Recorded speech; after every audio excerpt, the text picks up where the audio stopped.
Welcome to மகே maths class. நம்ம என்ன பார்க்க போகிறோம்னா 7ஆம் வகுப்பு முதல் பருவம் எண்ணியல்ல எடுத்துக்காட்டு 1.19 தான் பார்க்க போகிறோம். இதுக்கு முன்னாடி எடுத்துக்காட்டு 1.18 வீடியோ போட்டிருக்கோம். அதோட லிங்க் டிஸ்கிரிப்ஷனில் இருக்குது. பார்க்காதவங்க போய் பார்த்துறாங்க. இப்போ கணக்கு பார்க்கலாம். எடுத்துக்காட்டு 1.19 ஒரு இணைய மையத்தின் மணிக்கு ரூபாய் 15 என இணையத்தை பயன்படுத்துவதற்கான கட்டணம் வசூலிக்கப்படுகிறது. நிலா தினமும் 2 மணி நேரம் வீதம் ஒரு வாரத்தில் 5 நாட்களுக்கு பயன்படுத்தினால் எவ்வளவு கட்டணம் செலுத்த வேண்டும்?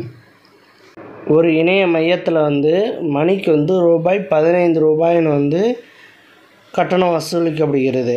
அதில் நிலா 2 மணி நேரம் வாரத்தில் 5 நாட்களுக்கு பயன்படுத்தினா எவ்வளோ கட்டணம்னு கேட்குறாங்க.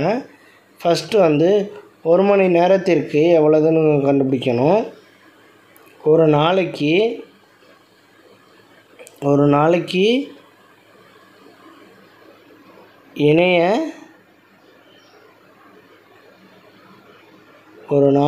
இணைய மையத்தில் செலவிடும்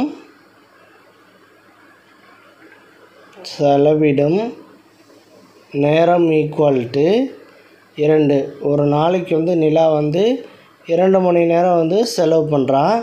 அப்போ 5 நாளைக்கு இணைய மையத்தில் செலவிடும் நேரம் எவ்வளோதுன்னு கண்டுபிடிக்க போகிறோம். ஒரு நாளைக்கு கொடுத்துட்டாங்க. 5 நாளைக்கு எவ்வளோதுன்னு நம்ம கண்டுபிடிக்க போகிறோம். 5 நாளைக்கு இணைய மையத்தில் செலவிடும் நேரம் ஈக்குவல் டு 5 × 2 இரண்டையும் பெருக்கணும்னா 2 10 மணி நேரம். ஒரு வாரத்துக்கு 10 மணி நேரம் அவங்க யூஸ் பண்ணியிருக்காங்க. ஓகேவா? 5 நாளில் 10 மணி நேரம் யூஸ் பண்ணியிருக்காங்க. 1 மணி நேரத்திற்கு 15 ரூபாய். ஓகேவா? அப்போ நம்ம 1 மணி நேரத்திற்கு 15 ரூபாய்னு இருக்குல்ல, அதை எடுத்து எழுதிக்குவோம்.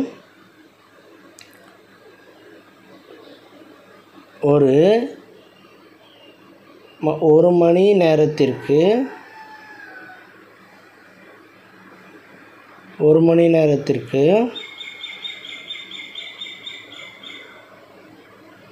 இணைய மையத்தில் வசூலிக்கப்படும் தொகை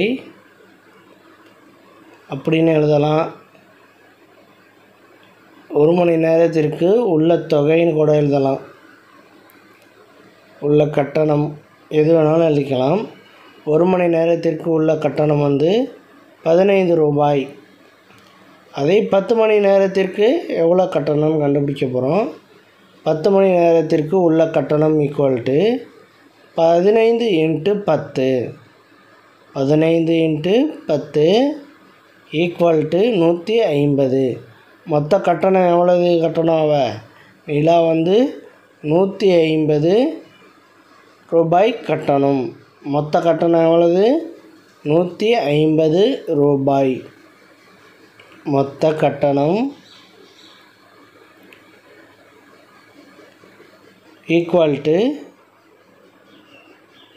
ரூபாய் 150. அவ்வளோதான் அந்த கணக்கு. நெக்ஸ்ட் வீடியோவில் பார்க்கலாம்.